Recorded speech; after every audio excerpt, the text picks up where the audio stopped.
Doctor Arif Alvi ने 9 सितंबर 2018 को पाकिस्तान के 13वें सदर की हैसियत से हल्फ उठाया। पाकिस्तान के साबिक सदर आरिफ अलवी अपनी 5 साल मुद्दत पूरी करने वाले चौथे जमहूरी सदर आरिफ अलवी की मुद्दत मुलाजमत तो सितंबर 2023 में मुकम्मल हो चुकी। ताहम सदर के इंतखाब के लिए जरूरी इलेक्टोरल कॉलेज की अदम मौजूदगी के सबब उनकी मुद्दत में तौसी की गई। आरिफ अलवी के बतौर सदर किरदार पर मुखालिफ सियासी जमातें और बास सियासी और आईनी माहिरीन सवालात उठाते हैं कि इन्होंने कुछ मुतनासा इकदाम किए। सदर आरिफ अलवी से कबल 3 सदूर ने अपनी मुद्दत मुकम्मल की। 5वें सदर चौधरी फजल इलाही 1973 से 1978 तक अपनी मुद्दत पूरी कर सके। पाकिस्तान के 11वें सदर आसिफ अली सरदारी ने 2008 से 2013 और 12वें सदर ममनून हुसैन ने 2013 से 2018 तक अपनी आईनी मुद्दत पूरी की। सदर के इंतखाब के लिए जरूरी इलेक्टोरल कॉलेज की अदम मौजूदगी के बायस आरिफ अलवी गैर मुअय्यना मुद्दत तक के लिए अपने ओहदे पर विराजमान रहे, जिससे वो मुल्क की तारीख के उन सरबराहानी मुमलिकत में से एक बने जिनकी मुद्दत में तौसी की गई। इससे कबल फजल इलाही 16 सितंबर 1978 को ज़ियाउल हक के सदर बनने से कबल एक महीना इजाफी ओहदे पर फाइज रहे। आरिफ अलवी ने 9 सितंबर 2018 को सदर मुमलिकत का हल्फ उठाया और उनकी मुद्दत 9 सितंबर 2023 को मुकम्मल हुई। ताहम सदर के इंतखाब से कबल जनवरी 2023 में पंजाब और KPK की असम्बलियां तहलील की गयी।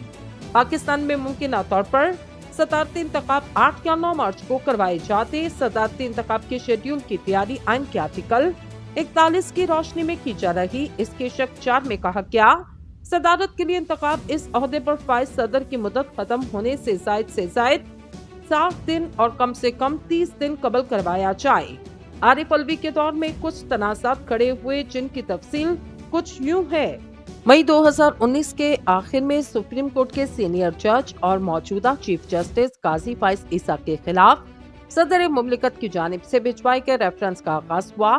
जस्टिस फाइज ईसा पर यह इल्जाम लगाया गया, इन्होंने बरतानिया में अपनी इन जायदादों को छुपाया जो मुबैना तौर पर इनकी बीवी और बच्चों के नाम हैं। मौजूदा चीफ जस्टिस काजी फाइज ईसा के खिलाफ सुप्रीम जुडिशल काउंसिल में दायर रेफरेंस 2019 से जून 2020 तक तकरीबन 13 माह चला। सुप्रीम कोर्ट में इस केस की 40 से ज्यादा समाअत की गयी। आरिफ अलवी का ये इकदाम भी उनके बतौर सदर मुतनाज़ा किरदार की बहस का मौजब बना। आरिफ अलवी अपनी आईनी मुद्दत के दौरान इस वक्त भी तनकीद का निशाना बने जब इन्होंने अप्रैल 2022 में साबिक वज़ीर आज़म इमरान खान की तजवीज़ पर कौमी असम्बली को तहलील किया। इन्होंने वज़ीर आज़म इमरान खान के खिलाफ अपोजिशन की जानिब से जमा करवाई गई तहरीक अदम एतमाद पर वोटिंग के दिन ही असम्बली तहलील करने की मंजूरी दी। उस वक्त के डिप्टी स्पीकर कासिम खान सूरी ने अदम एतमाद की तहरीक को आइन और कानून के मुनाफिक करार दिया और इसे मुस्तरद करते हुए कौमी असम्बली का इजलास गैर मुअय्यना मुद्दत तक के लिए मुलतवी किया। सदर आरिफ अलवी ने बज़ाहिर अपनी अलालत की वजह से साबिक वज़ीर आज़म शहबाज शरीफ से हल्फ नहीं लिया। सदर मुमलिकत शहबाज शरीफ के वज़ीर आज़म बनने से कबल मुख्तसर रुखसत पर चले गए।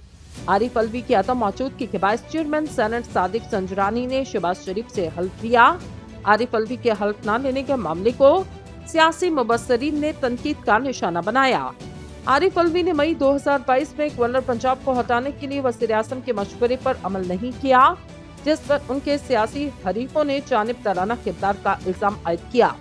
9 मई को वफाकी हुकूमत ने उमर सरफराज चीमा को गवर्नर के ओहदे से हटाया, लेकिन सदर पाकिस्तान ने उन्हें हटाने की तजवीज़ मुस्तरद की।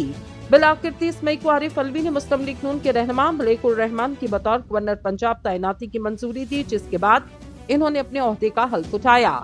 सितंबर 2023 में आरिफ अलवी की जानिब से इलेक्शन कमीशन को लिखे गए खत में इंतखाबात की तारीख तजवीज़ करने पर आईनी और कानूनी माहिरीन की राय मुनकसम नजर आई, जहां कुछ ने इसे सदर का स्वाबदीदी इख्तियार करार दिया, जबकि दीगर का मानना था कि इंतखाबात की तारीख देना इलेक्शन कमीशन का काम। आरिफ अलवी ने चीफ लेफ्टिनेंट कमिश्नर को लिखे अपने खत में 9 नवंबर 2023 को आम इंतखाबात करवाने की तजवीज़ दी।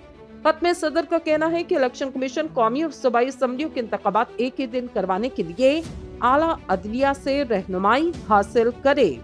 सदारत की मुद्दत के दौरान एक और मुनफरद वाकया तब पेश आया जब ऐवान सदर से बिल तो मंजूर होकर कानून का हिस्सा बने, मगर आरिफ अलवी बिलों पर दस्तखत से इनकारी रहे। आरिफ अलवी ने ऑफिशियल सीक्रेट तरमीमी बिल 2023 और पाकिस्तान आर्मी तरमीमी बिल 2023 पर दस्तखत करने की तरदीद की। ताहम दोनों बिल ऐवान सदर से मंजूर किए गए।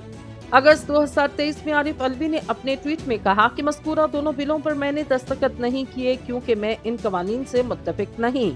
इनका मज़ीद कहना, इन्होंने अपने हमले को मुकर्ररा वक्त के दौरान ही दस्तखत किए बगैर इन्हें वापस भेजने की हिदायत की ताकि इन्हें गैर मौसर ठहराया जा सके। आरिफ अलवी ने supreme court practice and procedure bill 2023 भी दस्तखत किए बगैर वापस भेजे। इनका कहना है कि कानून साजी की अहलियत बिल की दुरुस्तगी का मामला आला तरीन अदालती फॉर्म के सामने जेरे बहस है। ताहम हुकूमत ने बिल पार्लियामेंट के मुश्तरका इजलास से दोबारा मंजूर किया, जिसके बाद बिल 20 अप्रैल को खुद ही एक्ट बना। आरिफ अलवी के इस फैसले को भी सियासी जमातें और आईनी माहिरीन ने तनकीद का निशाना बनाया। आरिफ अलवी पर तनकीद की एक और वजह उनके साबिक वज़ीर आज़म और चेयरमैन पीटीआई इमरान खान से मुलाकातें बनी, जिनमें विफाक और सूबों में इंतखाबात के मामला जेरे गौर लाए गए। इन मुलाकातों के बाद उस वक्त की पीडीएम हुकूमत और दीगर सियासी जमातों ने आरिफ अलवी को तनकीद का निशाना बनाया और ये इल्जाम आयद किया कि ऐवान सदर इमरान खान की हिदायत पर चलते आरिफ अलवी सदारती मुद्दत के आखिरी दिनों में भी खबरों की जीनत इसलिए बने क्योंकि इन्होंने वज़ीर आज़म ऑफिस से मौसूल कौमी असम्बली का इजलास बुलाए जाने की समरी मंजूर नहीं की। आरिफ अलवी की आईनी मुद्दत पूरी होने के बावजूद असम्बली इजलास न बुलाए जाने के बाद कौमी असम्बली सेक्रेटेरिएट और स्पीकर कौमी असम्बली की मुशावरत से 16वें कौमी असम्बली का इफ्तिताई इजलास बुलवाने का फैसला किया गया।